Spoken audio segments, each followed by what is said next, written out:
Hi, everyone, and welcome to Correcting Curriculums. My name is Hannah, and I'm here with my friends Julia and Nora. The three of us are students at the University of Illinois, and we are all studying history as well as secondary education.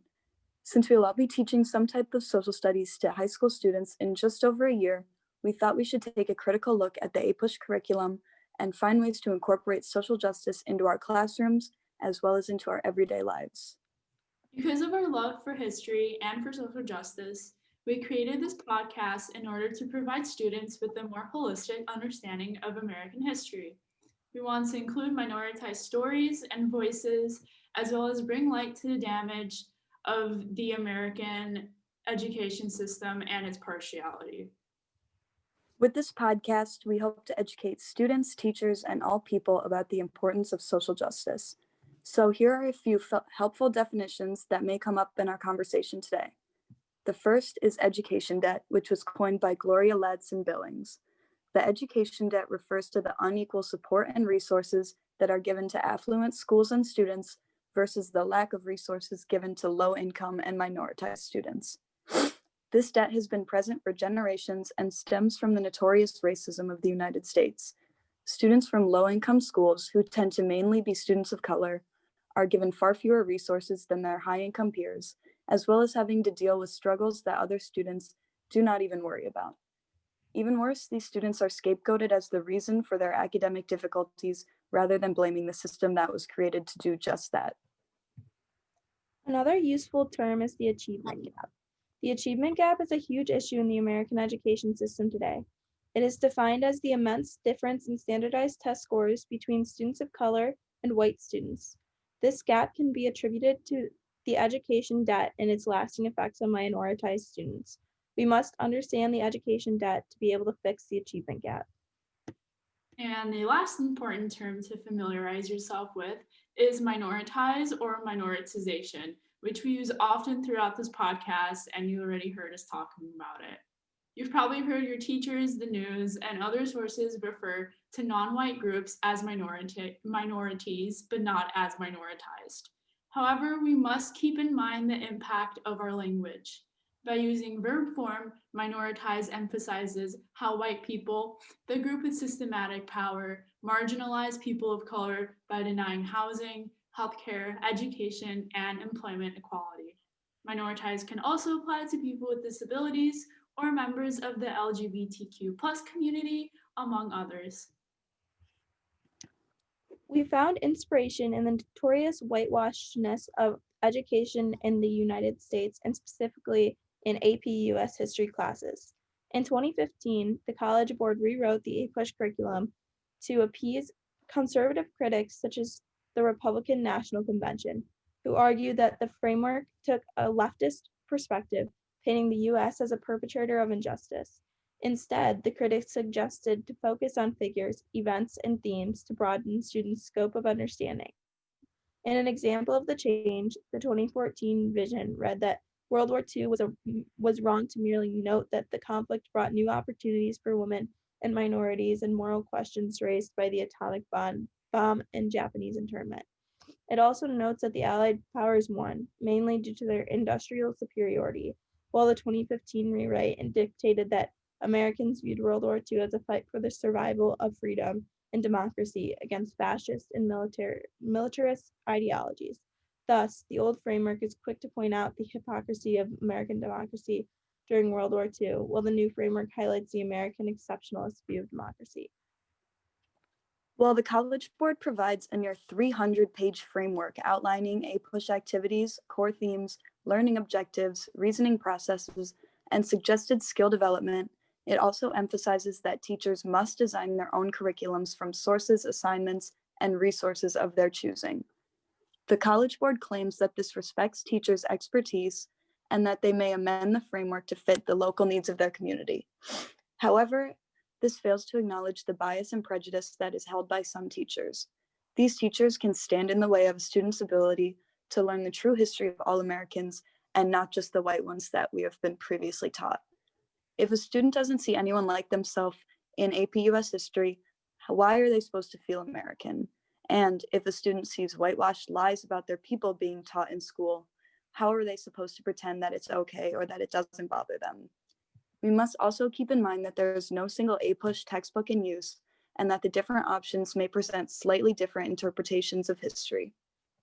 Like the rest of us, unfortunately, teachers are susceptible to biases because they are human, but we cannot allow them to perpetuate prejudices against minoritized people. America's inarguably racist and xenophobic history continues to disenfranchise Black and Brown people today in the time of the New Nadir, as referred to by Sundiata Chajua, a professor of history at the University of Illinois. He defines this New Nadir as the new low point of BIPOC history in the era of colorblind racism that is empowered by capitalist policies that exacerbate the inter and intra-racial wealth gap, health disparities, and that put Black and Brown parents behind bars while shackling their children to an academic achievement gap. The wealth gap between Black and white Americans continues to grow, and the achievement gap between Black and white students on standardized tests averages at 31 points nationally. However, white elites continue to deny that race blocks Black, Brown, and Indigenous people from the same opportunities allowed to them.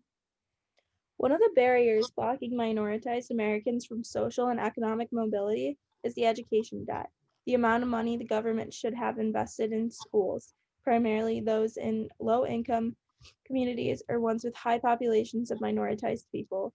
While schools can no longer be legally segregated by race, they are so through funding.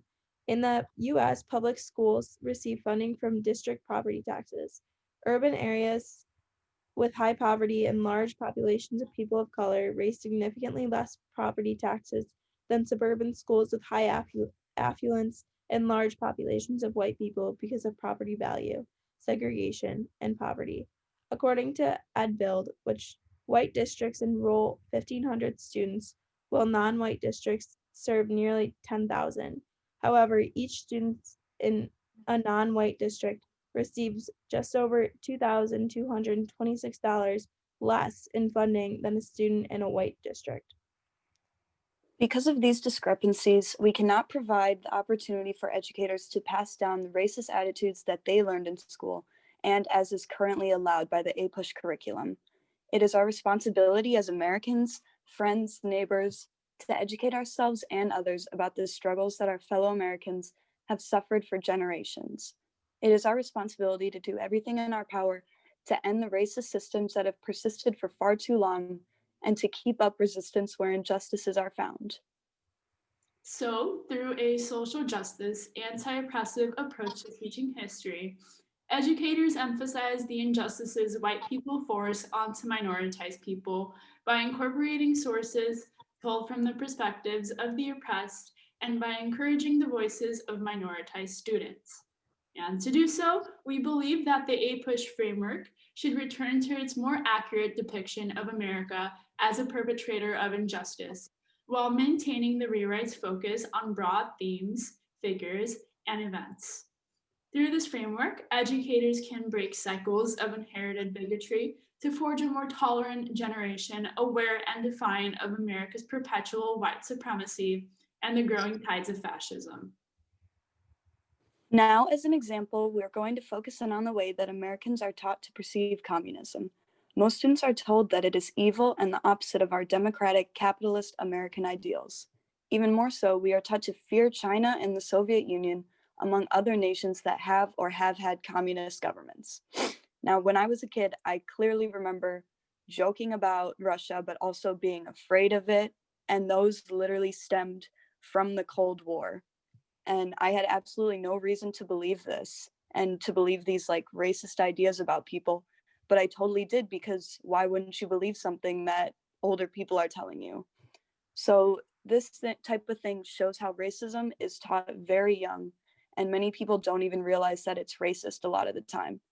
So everyone should try to think back and recall if you were ever even taught the meaning of communism or if you were just taught to hate it. Looking at the 2020 APUSH framework, the College Board examines communism through the lens of competition with American capitalism, focusing on containing communism abroad and domestically.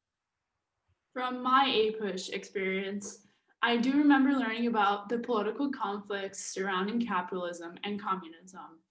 And I'm sure we all learned about the Red Scares. McCarthyism is pretty infamous, as well as the Cold War, and then resulting Reaganomics as a point to prove the power of American capitalism.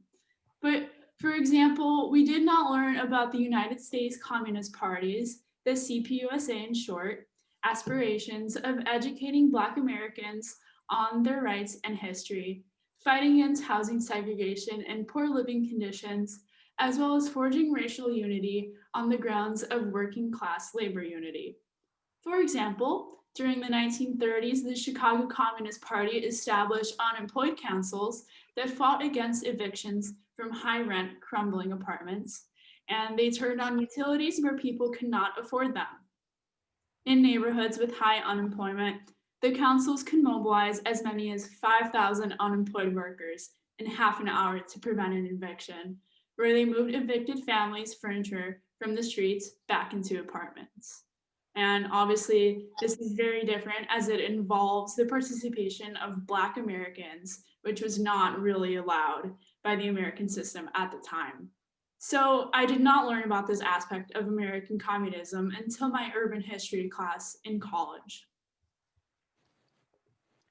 The reality is that not every American goes to college, and a vast majority of those who attend do not major in history to learn this revealing detail about the CPUSA. The issue is that the College Board framework does not discuss the American Communist movement and largely fails to address other radical, rights-seeking coalitions like the Black Power movement. However, if the vast majority of Americans fail to comprehend these topics beyond what they are told in school, why does the APUSH curriculum not attempt to accurately define them?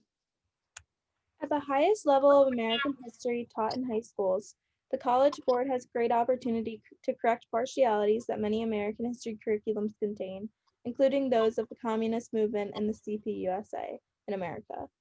In a course I'm currently enrolled in, Illinois History, we discuss communism in a different light.